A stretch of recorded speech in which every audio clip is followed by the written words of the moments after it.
안녕하세요, 한남교회 친구들. 오늘도 영상으로 예배드리고 말씀을 나누려고 합니다. 오늘 우리가 함께 나눌 말씀은 창세기 28장 16절과 17절입니다. 함께 봉독하겠습니다. 야곱은 잠에서 깨어서 혼자 생각하였다. 주님께서 분명히 이곳에 계시는데도 내가 미처 그것을 몰랐구나. 그는 두려워하면서 중얼거렸다. 이 얼마나 두려운 곳인가. 이곳은 다름 아닌 하나님의 집이다. 여기가 바로 하늘로 들어가는 문이다. 여러분, 오늘 읽은 창세기 28장 말씀을 가지고 발명은 무엇이고 발견은 무엇인가를 생각해 보려고 합니다. 여기에서 발명과 발견은 오늘 우리의 신앙, 믿음, 하나님에 대한 것이에요. 오늘 방금 읽은 말씀을 가지고 생각해 보려고 합니다. 먼저 이런 이야기를 한번 생각해 보세요. 아이가 휘청휘청 걷고 있는 거예요. 그래서 계단에서 막 넘어지려고 해요. 그래서 제가 탁 잡아주었어요. 그런데 그 아이는 자기가 넘어질 뻔했다는 사실을 모르니까 저를 뻔히 이렇게 쳐다보면서 이 사람이 왜 저러지? 왜 내 팔을 아프게 잡아당기지? 그런 눈빛이었어요. 하나님은 아빠, 엄마처럼 자기의 아기가 넘어질까봐, 위험한 물건을 만질까봐 항상 눈끝을 애기한테 두고 있어요.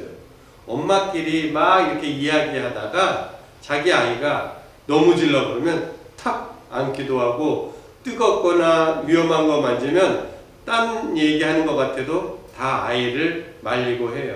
딴짓하는 것처럼 보여도 그 아이는 아직 어려서 모르지만 엄마 아빠들은 우리를 열심히 눈끝을 따라 보고 있다는 거죠.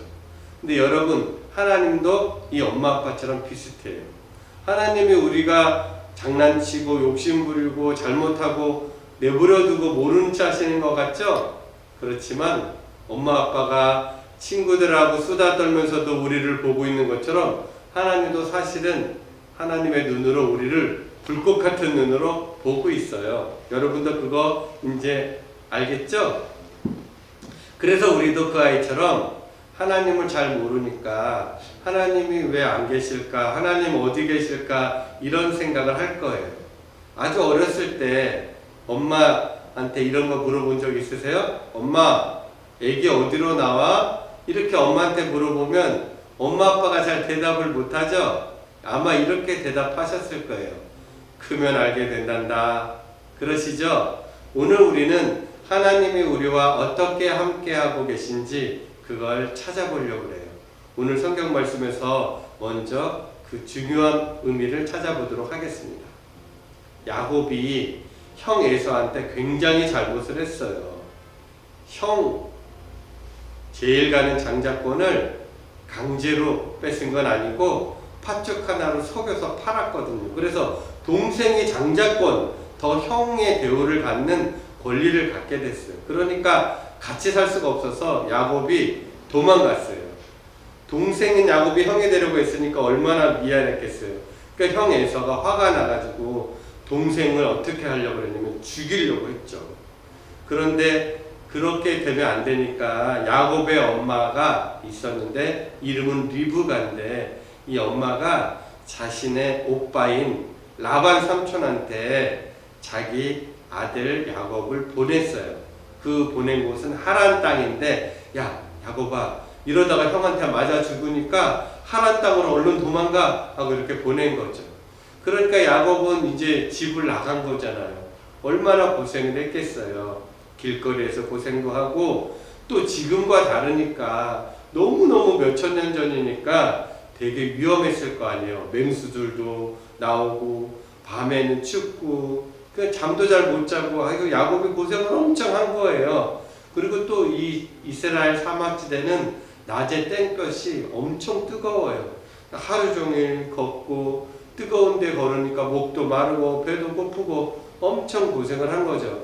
그렇게 고생하던 날 오늘 성경 말씀을 읽고 발견한 그 대목이 나오는 거예요.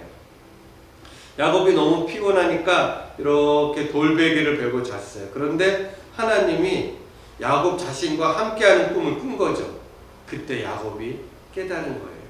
하나님이 약속대로 나와 함께 하시면서 나를 도우셨구나.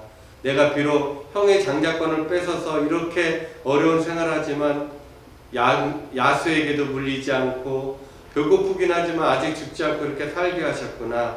나와 함께 하셨구나.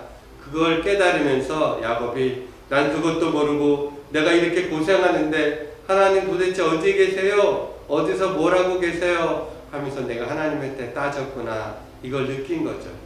사실은 야곱은 갑자기 좋은 환경으로 산 게 아니죠. 달라진 건 하나도 없는데 하나님을 발견한 야곱은 여기가 하나님 나라로 들어가는 문이구나 했어요. 그래서 하나님의 집이다 하고 베델이라는 말을 한 거죠. 오늘 성경 말씀 한 번 더 같이 읽어볼게요. 야곱은 잠에서 깨어서 혼자 생각하였다. 주님께서 분명히 이곳에 계시는데도 내가 미처 그것을 몰랐구나. 그는 두려워하면서 중얼거렸다. 이 얼마나 두려운 곳인가. 이곳은 다름 아닌 하나님의 집이다. 여기가 바로 하늘로 들어가는 문이다. 여러분, 발명과 발견의 차이가 뭘 것 같으세요? 일단 믿음으로 생각해 볼게요. 믿음은 하나님을 발명하는 걸까요? 발견하는 걸까요? 그렇죠. 믿음은 하나님을 발견하는 거예요. 발명은 하나님을 만드는 거잖아요. 내 마음대로.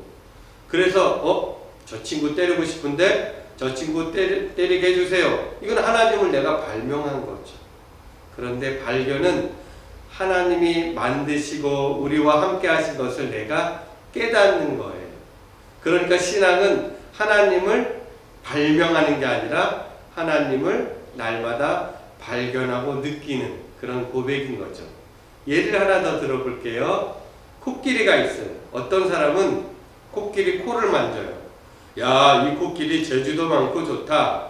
어떤 사람은 코끼리 상아를 만져요. 너무 뾰족해. 아파. 또 어떤 사람은 코끼리 다리를 만져요. 아, 든든하다. 어떤 사람은 코끼리 꼬리를 만져요. 아무 필요도 없네. 이렇게 코끼리처럼 하나님을 코끼리에 비유해서 말씀해 보면 이렇게 되는 거죠. 코끼리 코를 만진 사람은 하나님은 참 재주가 좋은 분이야. 내 성적도 오르게 하고 내가 배고플 때 먹을 것도 주고 내가 아프면 고쳐주고 하나님은 참 코끼리 코같이 재주가 많은 분이야. 또 어떤 사람은 코끼리의 상아처럼 하나님을 생각해요.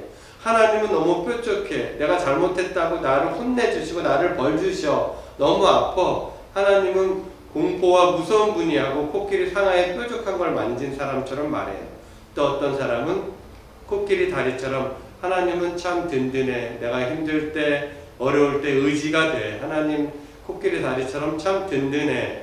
그렇게 얘기하고 또 마지막으로 어떤 사람은 코끼리 꼬리처럼 하나님은 아무 쓸모가 없어. 내가 힘들어도 내가 뭐 기뻐도 하등 도움이 안 돼. 코끼리 꼬리처럼 하나님은 쓸모가 없어. 이렇게 말하죠. 그런데 잘 생각해보면 코끼리가 코만 있어요? 상아만 있는 코끼리, 다리만 있는 코끼리, 꼬리만 있는 코끼리가 있어요? 없죠. 사실은 우리는 하나님을 발견한 거예요. 내가 발견한 하나님의 코 같은, 상아 같은, 다리 같은, 꼬리 같은 이렇게 하나님을 경험한 것을 모아보면 하나님이 나오죠. 그래서 내가 경험한 하나님이 무엇인지를 발견해서 우리가 서로 나누는 거죠. 너는 하나님의 어떤 모습을 봤어? 나는 코 같아. 난 상아 같아. 난 다리 같아. 이렇게 모아서 하나님의 형상, 코끼리 형상을 만드는 것처럼 우리는 하나님을 발견하는 거예요. 여러분, 창문을 열고 바깥을 보는데 막 나뭇잎이 흔들려요. 그러면 우리는 뭘 알 수 있어요? 그렇죠. 바람이 부는 걸 알 수 있죠.